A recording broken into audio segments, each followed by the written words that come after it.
Salatullah salamu. Assalamualaikum warahmatullahi wabarakatuh. Bihamdillahi wassalatu wassalamu ala rasulillah wa ala alihi wa sahbihi wa mawalah wa la hawla wa la quwata illa billahi wa ba'du.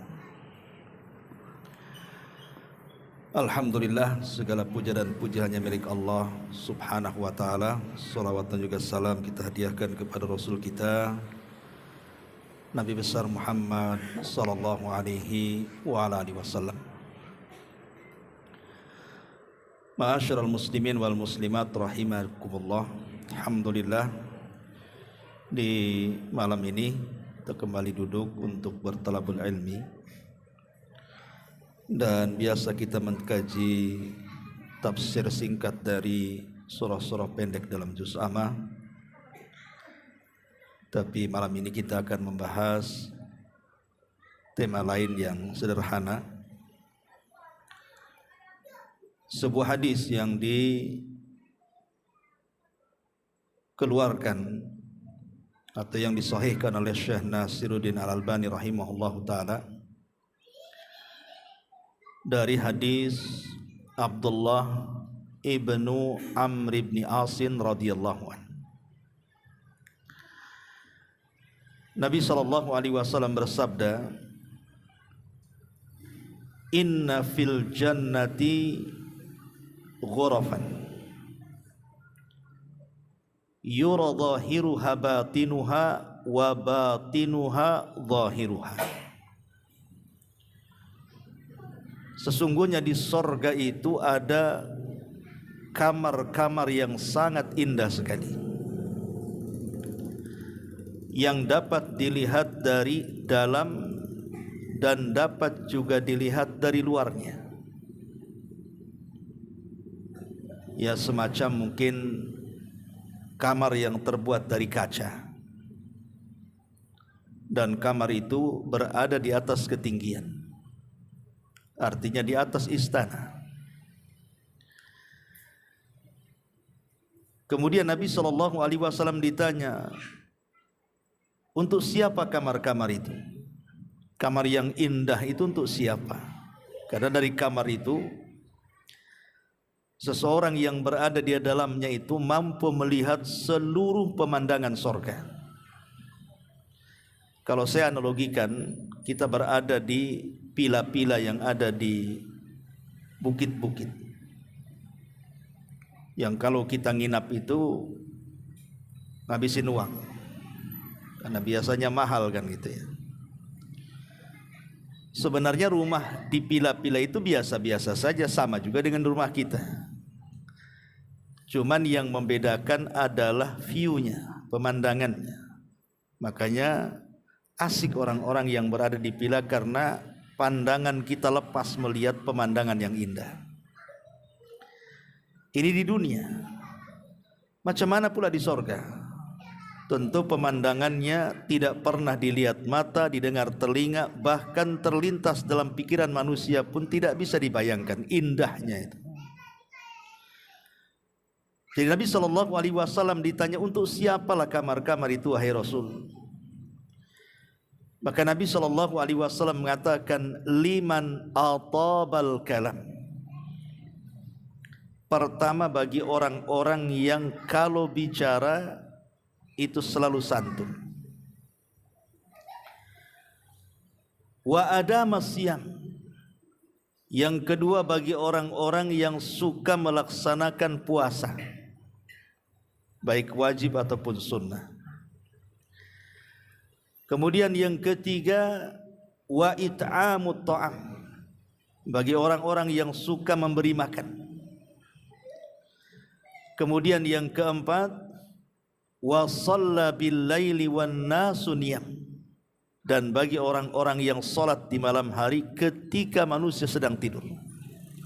Dalam riwayat, wa afsha as-salam, dan bagi orang-orang yang suka menyebar-nyebarkan salam. Berarti di sini ada 5 poin. Ya. orang yang akan mendapatkan kamar indah di sorga itu ada 5 kelompok. Pertama, orang yang kalau bicara santun. Yang kedua, orang yang rajin berpuasa. Yang ketiga, orang yang suka memberikan makan. Yang keempat, orang yang suka sholat malam. Dan yang terakhir, orang yang suka menyebarkan salam. Inilah pembahasan kita di malam ini.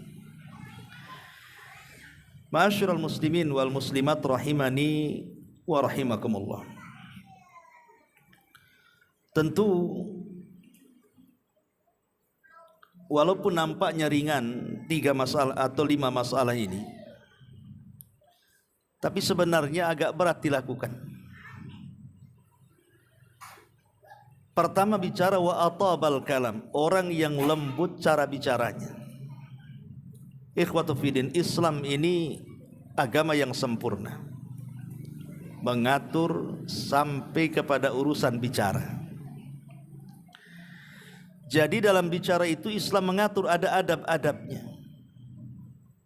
Apa sih adab-adab bicara itu? Pertama, ada bicara itu alla yatakallam illa bi khairin. Jangan bicara kecuali kebaikan. Kalau kita tidak bicara kecuali kebaikan, lebih baik diam. Kata Nabi SAW, falyakul khairan aw liyasmut. Katakan ucapan yang baik, kalau tidak bisa diam. Itu lebih selamat. Yang kedua, mukhatabatun nas ala qadri ukulihim. Kalau kita bicara itu, lihat lawan bicara kita siapa. Karena bahasa kepada anak-anak akan berbeda kepada bahasa yang sebaya. Bahasa yang sebaya akan berbeda kepada bahasa yang sudah tua. Maka pilihlah diksi dan kata-kata yang sesuai dengan usia. Kemudian yang ketiga, i'adatul hadis. Terkadang bicara itu, kalau kita bicara terkadang orang tidak paham. Maka biasakan bicara itu diulang-ulang, supaya orang yang diajak bicara itu paham. Karena Rasul terkadang juga mengulang-ulang bicara. Ya. Termasuk juga yang keempat adalah menghadap orang yang kita ajak bicara. Jangan kemudian orang ngadap kita, kita pula membelakangi dia, kemudian kita bicara. Itu tidak sopan itu. Ya, kalau kita bicara, hargailah orang yang di depan kita. Apakah orang di depan kita itu lebih rendah dibandingkan kita? Ataukah dia lebih mulia dibandingkan kita? Kita tidak bisa membeda-bedakan keduanya. Karena di antara akhlak itu adalah dengan cara apa? Menggerakkan dari kepala sampai kaki, hadapkan kepada orang yang diajak bicara. Dan sebuah kesombongan itu ketika orang yang diajak bicara ngadap kita, kita pula ngadap tempat lain. Nah, ini tidak beradab. Kemudian yang kelima, alla yuzakkil mutakallim nafsahu. Jangan merasa dia yang paling benar kalau bicara itu. Seolah-olah orang itu tidak benar, orang itu direndahkan dia. Seolah-olah dia yang paling suci saja. Tidak boleh orang berbicara seolah-olah mentazkiyah diri sendiri dan menghinakan orang lain. Termasuk juga di antara ada bicara juga, hendaklah seseorang itu bicara qabla takallum at-tabassum. Kalau bisa sebelum bicara itu lontarkan senyum dulu. Karena biasanya senyum itu memaniskan bicara. Coba kalau orang yang ngomong itu sudah halus gitu, ditambah senyum, itu makin manis bicaranya. Tapi kadang-kadang kalau orang bicaranya santun tapi tegang gitu kan, tegang juga yang diajak bicara itu. Maka biasakan melontarkan senyum, karena senyum sendiri adalah sedekah dan itu pemanis bicara. Kemudian juga alla yudhira lisanahu bil fahsyi wal badhaati. Jangan tampakkan saat bicara itu dengan kata-kata yang kotor, kata-kata yang tidak pantas dilontarkan. Karena banyak di masyarakat kita ini, kita perhatikan ya, kalau mereka mungkin jauh daripada agama, orang awam itu kalau bicara itu asal ceplos saja tuh. Kadang-kadang kata binatang keluar, kata-kata setan keluar, dan begitu seterusnya kan. Ingat bahwa ucapan keras ini, ucapan yang tidak sopan ini mengeraskan hati. Terkadang orang yang bicara sendiri ketika mengeluarkan kata-kata kotor dia menyesal. Kenapa saya tadi ngomong begitu? Dan orang yang mendengarnya pun sakit hati. Malas saya ngomong sama dia katanya. Cukup satu kali saja katanya. Kasar sekali ucapannya kan itu. Jadi kalau bicara santun itu orang yang ucapkannya juga lembut hatinya, kemudian tenang hatinya. Orang yang diajak bicara pun merasa tenang dan nyaman bicara dengan kita gitu maksudnya. Lah itulah diantara adab bicara. Kemudian juga adamu at-ta'ali 'alan nas fil khitab. Jangan merasa kita lebih tinggi dibandingkan manusia saat bicara. Dan itu bagian daripada kesombongan, termasuk adam at-tanabuz bil alqab. Jangan suka melakob-lakobi buruk kepada orang yang diajak bicara. Walaupun itu terkesan gurauan, tapi semua kata-kata itu akan dicatat masalahnya. Ya, seperti mamanya kita ngajak bicara dengan kawan, kebetulan kawan ini kulitnya pula hitam. Ya, sini aswad. Aswad bahasa Arabnya apa? Hitam ya, kan itu. Sini, dasar keling, pokoknya kan. Ya, nggak boleh. Itu warna kulit itu datang dari Allah. Maka siapa yang mencelanya berarti mencela yang menciptakannya. Karena Allah menciptakan manusia itu sebaik-baik bentuk, ikhwan. Kalau seandainya Nabi Musa alaihi salatu wassalam dan juga Harun itu dua-duanya nabi, diutus oleh Allah subhanahu wa ta'ala kepada siapa? Kepada Fir'aun. Dan Fir'aun itu sebejat-bejat manusia. Saking bejatnya dia ngaku Tuhan. Tetapi manusia sebejat Fir'aun saja, ketika Allah subhanahu wa ta'ala mengutus Musa dan Harun, Allah mengatakan kepada Musa dan Harun, faqula lahu qawlan layyinan la'allahu yatadzakkar aw yakhsha. Wahai Musa dan Harun, kalau engkau berhadapan dengan Fir'aun, ucapan kata-kata yang lembut. Mudah-mudahan dengan kata-kata yang lembut itu tersentuh sehingga dia sadar dan takut. Lihat, kalau sekelas Fir'aun yang bejat saja, sementara Musa itu punya kuasa dan dia mampu, sekalipun dia berkata-kata kasar pun sebenarnya Musa punya kuasa. Dia seorang nabi, punya mukjizat, punya kekuatan kan. Tapi tetap saja Allah mengatakan jangan katakan kepada Fir'aun kecuali kaulan layyina, kata-kata yang lembut. Lah orang yang kita ajak bicara ini bukan kelas Fir'aun, dan kita juga bukan kelasnya Musa. Kenapa kemudian yang diajak bicara kok kasar kali kan gitu ya? Dia bukan Fir'aun. Fir'aun saja dilembuti ngomongnya. Ini kan aneh gitu. Dan ini juga sebuah tanbih, peringatan kepada kita ketika kita mengkritik menguasa. Banyak di antara sebagian para duat aneh, saya kadang-kadang lihat di YouTube, di apa, kalau sudah ngeritik pemerintah itu, wah kata-katanya tidak jelas. Soalnya pemerintah itu tidak ada baiknya. Dibilang binatang, dibilang setan, dibilang macam-macam, subhanallah. Tidak boleh khawatufiddin ya. Kita tidak suka dengan penguasa, tetap mengkritik dengan bahasa yang lembut kan gitu. Tidak bisa juga dengan bahasa kasar. Musa dengan Fir'aun itu kurang apa si Fir'aun itu? Apa penguasa kita lebih jahat dibandingkan Fir'aun? Lebih ganas dibandingkan Fir'aun? Ataupun penguasa kita ngaku Tuhan? Kan tidak juga kan? Ya setiap penguasa itu ada kesalahannya. Kita nasihati kesalahannya.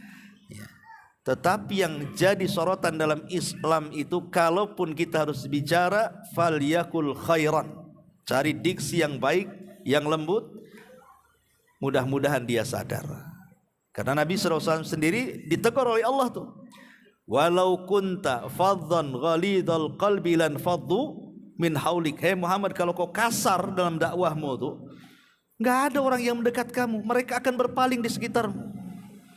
Itu Nabi SAW diperintahkan Allah untuk jangan kasar dalam berdakwah. Sebab kalau seandainya hati kita ini jujur, kemudian niat kita ini baik, kemudian kata-kata yang keluar ini santun, pasti orang yang kita dakwahi itu pasti akan menerima. Kalau niat kita jujur untuk memperbaiki orang atau keluarga atau saudara gitu ya, niatnya juga bagus, kata-katanya juga indah dan sopan, insya Allah dakwah itu akan mudah diterima. Karena walaupun dakwah itu di atas hak menyampaikan Quran dan Sunnah sesuai pemahaman salaf, tapi kalau kasar ngomongnya, langsung ditolak tuh dakwah tuh. Makanya kenapa Nabi SAW dalam hadis ini, di antara orang-orang yang akan mendapatkan kamar indah itu adalah liman atabal kalam, bagi orang-orang yang baik cara bicaranya. Ini yang pertama. Kemudian yang kedua, wa it'amut ta'am, bagi orang-orang yang suka memberikan makan. Di dalam Al-Qur'anul Karim Allah Subhanahu wa taala berfirman, "Ma salakakum fi saqar." Kenapa kalian sampai masuk ke neraka Saqar? Apa jawaban penduduk neraka Saqar? Qalu lam naku minal musallin wa lam naku nut'imul miskin. Karena kami di dunia enggak pernah salat ya Rabb, dan karena kami di dunia jarang menyantuni orang-orang miskin. Dari sini kita tahu bahwa orang yang jarang memberi makan fakir miskin itu terancam dengan neraka Saqar. Dan memberi makan itu bukan hanya terbatas kepada manusia. Terkadang memberi makan kepada hewan juga ada pahalanya. Nabi SAW menceritakan tentang wanita di zaman Bani Israel yang masuk neraka gara-gara kucing. Kata Nabi SAW, "Udzibatil mar'atu fi hirratin habasatha." Ada wanita di zaman Bani Israel diazab di neraka gara-gara seekor kucing. Lihat, gara-gara kucing masuk neraka. Kemudian ditanya, "Kenapa wahai Rasul?" Rupanya wanita itu dia merawat kucing dan memenjarakannya, tapi tidak pernah memberi makan, tidak pernah memberi minum. Ta'kulu khasasil ardi, memakan rayap-rayap di tembok dan dinding, hatta matat, sampai binatangnya mati. Jadi kalau kita ini merawat rawatan binatang, kita hobi dengan binatang, entah kucing, entah burung, asal jangan anjing sajalah. Ya, jadi kita harus mencukupi kebutuhannya tuh. Dan kalau saya sarankan, kalau punya rawatan binatang, taruh di teras saja, nggak usah dibawa ke rumah. Seperti kucing kan najis itu, kotorannya. Kalau dia kencing, berak itu najis. Ya memang badannya nggak najis, tapi kotorannya itu najis masalahnya. Jadi banyak saya lihat itu orang-orang yang hobi kucing itu, kadang-kadang entah gimana gitu, kadang-kadang tidur di kasurnya, masuk ke tempat sholat kan gitu ya, itu kita tidak tahu. Maka sebaiknya ya taruh di luar sajalah, taruh di teras, lebih selamat. Dan memang insting kucing juga, memang namanya binatang kan suka di alam liar kan gitu ya. Jadi sebaiknya taruh di teras saja. Tetapi hadis ini kata para ulama, ketika seorang wanita Bani Israel yang diazab di neraka gara-gara seekor kucing yang dirawatnya dan dia tidak beri makan minum sampai mati memakan rayap dinding itu, ulama mengatakan dari sini kita tahu bahwa memberi makan itu bukan hanya terbatas kepada manusia, tetapi kepada binatang pun dapat pahala. Pokoknya kan di sini banyak kucing kampung nih, nampak di depan kita, kasih aja makan. Itu dapat pahala tuh. Ya. Apalagi kalau kepada manusia, kepada binatang aja dapat pahala ngasih makan itu. Cemana pula kepada manusia. Apalagi kepada keluarga, itu lebih besar lagi pahalanya. Nabi SAW sampai mengatakan dalam sebuah hadis, dinarun anfaqtahu fi sabilillah, satu dinar yang engkau infakkan di jalan Allah Subhanahu wa taala, Dan 1 dinar kata Nabi SAW yang kau berikan kepada fakir miskin dan begitu seterusnya. Sampai di ujung hadis Rasul mengatakan wa dinarun anfaqtahu li ahlik, dan 1 dinar yang kau infakkan kepada keluargamu itu lebih baik dibandingkan 1 dinar yang diinfakkan ke selain keluarga. Jadi kalau kita membantu orang itu ya cukupi keluarganya dulu, kalau ada lebihnya kita bantu, gitu maksudnya ya. Jadi memberi makan itu luar biasa, banyak keutamaannya. Kalau saya ringkas, pertama, memberi makan manusia itu atau orang-orang fakir miskin itu adalah seafdol-afdolnya amal. Rasul mengatakan ketika ditanya, apa sih amalan yang paling dicintai Allah itu Rasul? Maka Rasul mengatakan sururun tudkhiluhu ala qalbil muslim, kebahagiaan yang kau masukkan ke hati seorang muslim. Coba orang-orang fakir itu kalau kita kasih uang untuk beri makan, wah senang kan mereka itu ya. Itu yang mereka mau kan itu. Maka itu kan kebahagiaan namanya, dan itu seafdol-afdolnya amal. Bahkan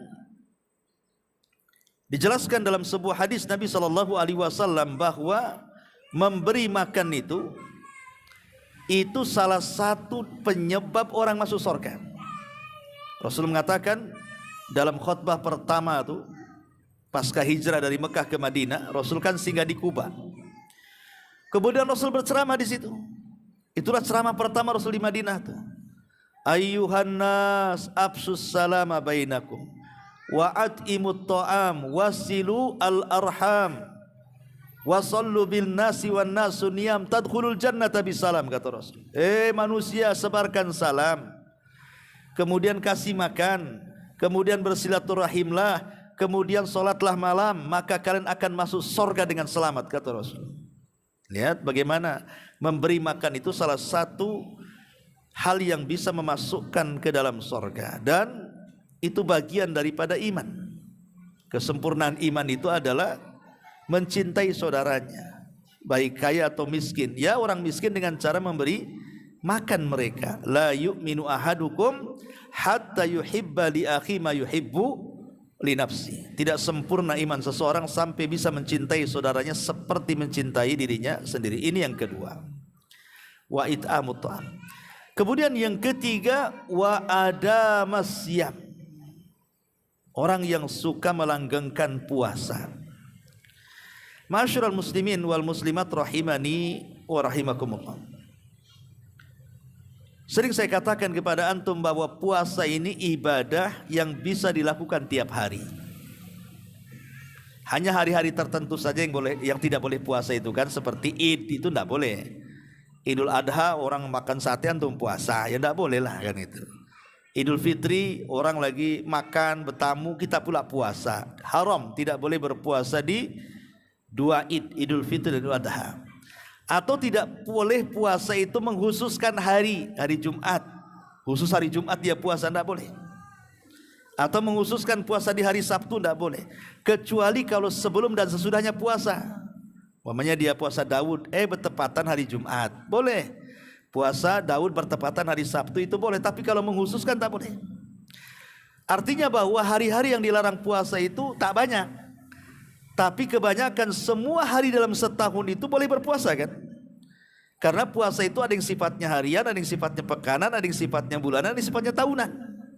Harian seperti Daud, pekanan seperti Senin Kamis, kemudian bulanan seperti Ayyamul Bid, tahunan seperti ya puasa Asyura, puasa Dzulhijjah, puasa Sya'ban, puasa Ramadan, itu kan tahunan sifatnya. Tapi dari sini kita tahu bahwa puasa ini amalan yang luar biasa. Sampai-sampai Nabi SAW menukilkan hadis qudsi. Allah berfirman, as-sawmu li wa ana azzibi. Puasa itu milikku, kata Allah, aku yang akan membalasnya. Dari sini kata Sufyan ibn Uyainah, seorang ulama, guru daripada Imam Malik, guru daripada Imam Syafi'i, Sufyan ibn Uyainah ini, dia mengatakan bahwa semua pahala selain ibadah puasa bisa diambil oleh orang yang pernah kita zalimi di akhirat. Semua ibadah selain puasa ya, Entah ibadah solat, entah ibadah Quran, entah ibadah zikir, entah ibadah haji, entah ibadah silaturahim, itu bisa diambil oleh orang lain karena kezaliman kita. Kecuali puasa. Puasa nggak akan bisa diambil. Karena puasa tidak diberikan kepada kita, tetapi puasa itu disimpan oleh Allah, sehingga tidak bisa diambil. Tapi pahala selain puasa bisa diambil pada hari kiamat. Dulu kau sudah menggibah saya, mana pahalamu? Kasih pahala. Dulu pernah menyakiti aku, mana pahalamu? Dikasih pahalanya. Dulu engkau sudah mengambil hartaku, kau belum bayar, mana pahalamu? Semua pahala bisa diambil orang, kecuali pahala puasa. Makanya kalau kita bisa berpuasa, berpuasalah. Ya, kalau kita memang tidak mudah laparan orangnya, berpuasa. Cuman kadang-kadang ada orang yang suka laparan, susah pula puasa dia. Ya, apalagi kalau hari-hari depan rumah itu teng nanti es doger lewat. Teng cincau lewat. Ini kan ujian ya kan. Tapi ada orang-orang itu yang memang Allah anugerahkan nikmat itu mampu puasa dia. Saya itu punya murid satu tuh. Masya Allah puasa Daud itu luar biasa tuh. Orang Batam nih satu itu. Wah, pokoknya puasa Daud udah setahun lebih. Ya, dia cerita awalnya Ustadz, berat kali katanya. Tapi setelah kemudian saya lewati 3 bulan, Masya Allah kayaknya gak ada apa-apa, kayak orang gak puasa. Kecuali kalau pas panas terik sekali ya terpaksa lah agak ngelak-ngelak sedikit katanya. Artinya kan kalau Allah subhanahu wa ta'ala, kalau kita ada niat baik untuk betul-betul melaksanakan sebuah ibadah, pasti Allah akan berikan taufik dengan memudahkan ibadah itu. Pasti itu. Ya, man arada man aradallahu bi khairin as-salahu. Sesiapa yang Allah kehendaki kebaikan dalam hidupnya, maka Allah akan berikan nikmat. Ketika sahabat mengatakan apa yang dimaksud berikan nikmat Rasul, yusahiluhu li amalin saleh, Allah mudahkan dia untuk beramal saleh. Kalau orang punya niat baik lah ya, saya ingin puasa, ingin rutinkan puasa, pasti Allah mudahkan. Tidak ada yang sulit bagi Allah azza wa jalla memudahkan. Dan puasa-puasa sunnah ini banyak juga pahalanya kan, seperti Ayyamul Bid, kemudian puasa Senin Kamis. Makanya Rasul itu hampir tidak meninggalkan puasa Senin Kamis. Kenapa? Karena setiap Senin dan Kamis itu amalan kita ini diangkat ke langit. Dan Rasul mengatakan, aku ingin saat amalanku diangkat, aku sedang berpuasa. Ya, jadi yang ketiga adalah wa adama as-siyam. Kemudian yang keempat, wasallu atau wasalla bil laili wan nasu niyam. Dan orang yang salat di malam hari sementara manusia sedang tidur. Salat malam ini ikhwan adalah kebiasaan orang-orang soleh. Orang-orang soleh dulu itu terbiasa dengan salat malam. Kemudian kita tahu bahwa pahala yang akan diberikan kepada orang salat malam ini besar sekali, karena biasanya amalan yang sembunyi-sembunyi itu, seperti salat malam itu kan kesannya sembunyi, karena orang sedang tidur dia salat kan, itu mendekati keikhlasan dibandingkan amalan di siang hari. Jadi mau riya sama siapa kalau salat malam-malam kan? Kecuali antum live di TikTok lain ceritanya kan. Tapi kalau memang tidak ada media sama sekali, manusia sedang tertidur, itu memang luar biasa. Kalau memang tidak ada keutamaan bagi salat malam itu kecuali hadis Rasul yang mengatakan bahwa afdalus shalah ba'dal maktubah salatul lail, seafdal-afdalnya salat setelah salat wajib salat malam itu sudah cukup sebenarnya. Berarti di antara salat sunnah yang lebih afdal dan paling afdal setelah salat wajib adalah qiyam al-lail. Dan Rasul tidak pernah meninggalkan qiyamul lail. Kalau sesekali Rasul meninggalkan karena ada sebuah kesibukan, Allah ganti, Rasul ganti besoknya dengan melaksanakan duha 12 rakaat. Itu Rasul kebiasaan. Kalau malamnya tidak sempat salat malam, diganti dengan salat siang 12 rakaat itu Nabi itu. Karena bagi Nabi salat malam itu sebuah kewajiban. Dan ingat bahwa salat malam ini bertepatan dengan turunnya Allah ke dunia. Kan Allah setiap sepertiga malam akhir kan turun tuh. Kemudian mengatakan, siapa yang berdoa aku kabulkan, siapa yang minta aku kasih, siapa yang istighfar aku ampuni dosanya. Jadi tahajud ini kesempatan emas bagi kita untuk mengumpulkan hajat kita kepada Allah gitu. Masalah-masalah di siang hari itu kita bisa panjatkan, ya Allah saya ada masalah ini, besok saya menghadapi masalah, tolong ya Allah mudahkan, uraikan masalah saya. Kita bisa mengadu di sepertiga malam itu, Allah sedang turun kok kan itu. Jadi ini kesempatan, makanya orang-orang yang biasa melaksanakan sholat malam itu, maka dia akan mudah dalam menghadapi segala masalah. Kenapa? Karena dia mendapatkan kesempatan berdialog dengan Allah di sepertiga malam akhir ketika Allah turun. Maka biasakan sholat malam. Dan yang terakhir, Nabi SAW mengatakan wa absas salam, dan menyebarkan salam. Ikhwan dan akhwat yang dimuliakan Allah Azza wa Jal, ucapan salam ini bukan ucapan biasa. Ingat ya, ucapan salam ini bukan ucapan biasa, tapi ucapan luar biasa. Siapa di antara kita yang tidak ingin selamat badan kita dari penyakit? Semua kita ingin kan, supaya badan kita ini selamat dari penyakit. Karena kadang-kadang kalau orang punya penyakit itu tidak enak. Seperti saya aja kalau sudah datang asam urat tuh nggak enak juga tuh, jalan susah, sholat susah gitu ya. Orang yang kena kolesterol kadang-kadang katanya ngumpul di pundak itu kayak bawa beban berat, nggak enak. Orang pusing aja, demam nggak enak, sakit itu lo nggak enak. Ya. Artinya siapa sih di antara kita yang tidak ingin selamat dari penyakit? Semua kita ingin selamat dari penyakit. Bahkan kalau orang sudah umuran itu 50-60 tahun tuh, kalau bangun dari tidur kok nggak ada yang sakit tuh senangnya luar biasa tuh. Karena orang itu pengen selamat dari penyakit, atau selamat dari ucapan orang. Siapa tidak ingin coba selamat dari ucapan orang? Tidak digibahi orang, tidak difitnah orang, tidak dibully orang, tidak didustai orang, tidak direndahkan orang. Semua pengen selamat dari ucapan manusia. Ya. Atau siapa yang tidak ingin selamat dari wabah dan fitnah gitu? Semua orang ingin selamat. Lah ketika kemudian kita mengucapkan salam kepada orang, kemudian orang itu menjawab salam kita, hakikatnya dia sedang mendoakan keselamatan kepada kita itu. Ya. Cara orang itu supaya mendoakan selamat kita itu pancing dengan salam. Assalamualaikum, tidak mungkin dia nggak jawab. Waalaikumsalam, kan gitu artinya. Jadi kita bisa memancing orang itu mendoakan kita itu. Makanya ada sahabat namanya Abdullah ibn Umar radhiyallahu anhuma itu, dia setiap hari ke pasar kalau tidak ada kesibukan itu dia ke pasar. Bukan untuk membeli sesuatu atau menjual sesuatu. Ibnu Umar ke pasar itu hanya menyalami setiap orang yang ada di pasar. Setiap ketemu assalamualaikum, assalamualaikum. Bayangkan kalau satu pasar 100 orang, yang menjawab salam 100 orang, berarti 100 orang itu mendoakan keselamatan kepada kita. Coba antum kalau umpamanya praktekanlah ini satu perumahan nih. Pagi-pagi antum keliling nih, jalan pagi lah, ya kan? Kan rumah di sini banyak tuh. Coba antum jalan dari ujung ke ujung. Setiap ketemu orang assalamualaikum, assalamualaikum, sampai ujung sana. Balik lagi gitu lagi kan?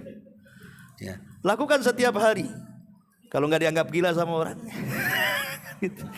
Padahal sebenarnya kalau kita tidak peduli nggak apa-apa. Itu Ibnu Umar loh bolak-balik ke pasar hanya untuk itu saja loh. Biarkan orang menganggap gila. Kita ini sedang cari pahala sebenarnya. Insya Allah coba kalau kita ini sering mengucapkan salam dan kita tahu arti selamat itu apa, insya Allah badan kita akan sehat. Badan kita tidak mungkin difitnah orang, dibully orang, insya Allah itu. Ya, karena kita didoakan. Nah, cuman kadang-kadang kita bakhil. Makanya kenapa orang yang bakhil itu bukan orang yang dipinjami duit tidak mau ngasih, tapi sebakhil-bakhilnya orang bakhil adalah orang yang jarang mengucapkan salam. Maka ucapkanlah salam. Karena dalam Islam itu kalau menjawab salam kan harus komplit, minimalnya setara atau lebih. Kalau kita katakan assalamualaikum, maka harus dijawab waalaikumsalam warahmatullah. Kalau kita katakan assalamualaikum warahmatullah, maka harus dijawab waalaikumsalam warahmatullah wabarakatuh. Yang menjawab itu harus lebih komplit dibandingkan yang mengucap. Kalau orang itu komplit, kita komplit. Kalaupun tidak komplit, maka kemudian setara, jangan kurang. Ini yang mengucapkan salam komplit. Assalamualaikum warahmatullahi wabarakatuh. Waalaikumsalam. Gimana ya? Nggak boleh ya. Yang menjawab harus lebih komplit dibandingkan yang mengucapkan salam. Karena itu perintah Quran. Idza huyyitum bitahiyatin fahayyu bi ahsana minha aw rudduha, kata Allah. Kalau kalian melontarkan sebuah salam, penghormatan salam, maka jawablah dengan jawaban yang lebih baik atau setara. Itu Quran yang mengatakan, jawab yang lebih baik atau setara. Maksud setara itu kalau dia mengatakan Assalamualaikum warahmatullahi, kita katakan Waalaikumsalam warahmatullahi, itu setara namanya. Tapi Allah dahulukan, maka jawablah yang lebih baik. Berarti Waalaikumsalam warahmatullahi wabarakatuh. Jangan kurang dari situ. Ya. Masyarul muslimin wal muslimat rahimani wa rahimakumullah. Keutamaan salam ini banyak sekali, karena salam ini bagian daripada akhlak seorang muslim. Yang kedua, salam ini menjadikan dosa-dosa kita diampuni. Yang ketiga, salam ini menyebabkan kita masuk ke dalam surga. Yang keempat, salam ini adalah bagian daripada mengumpulkan banyak pahala. Kemudian yang kelima, doa salam itu terdiri daripada 3, keselamatan, rahmat, dan berkah. Bayangkan, ini yang dicari kita nih. Kita kan mencari di kehidupan dunia ini apa? 3 perkara inilah yang kita cari itu. Kita ingin selamat dari penyakit, ingin selamat daripada wabah dan yang semacamnya, ingin selamat dari kejahatan tetangga, ingin selamat di pekerjaan kita, ingin selamat selama perjalanan kita, dan begitu seterusnya kan. Yang kedua, rahmat. Siapa yang tidak ingin rahmat? Rahmat itu kasih sayang Allah. Ya, karena dengan kasih sayang Allah itu akhirnya anak-anak jadi soleh, pasangan juga jadi soleh dan soleha, tetangga juga jadi baik, berkat rahmat Allah. Kemudian berkah, siapa yang tidak ingin berkah? Usahanya makin lancar gitu ya, rizkinya makin berkembang. Siapa yang tidak ingin seperti itu? Lah itu ada dalam salam 3-tiganya itu. Maka kalau ingin memancing orang mendoakan dengan 3 doa ini, maka lontarkan salam. Melontarkan salam sunnah, tapi menjawab salam hukumnya wajib. Ingat, kalau tidak dijawab berdosa dia. Ya, jadi sebenarnya kita ini sedang maksa orang doakan kita, atau sebab kalau tidak dijawab dosa. Jawab, dosa antum kalau tak jawab. Gitu ya. Jadi ini diantara 5 poin yang disebutkan yang akan mendapatkan kamar-kamar indah di dalam surga. Wallahu a'lam bishawab, ini yang bisa sampaikan. Mudah-mudahan ada manfaatnya. Subhanakallahumma bihamdika asyhadu an la ilaha illa anta astaghfiruka wa atubu ilaik. Allahu ta'ala.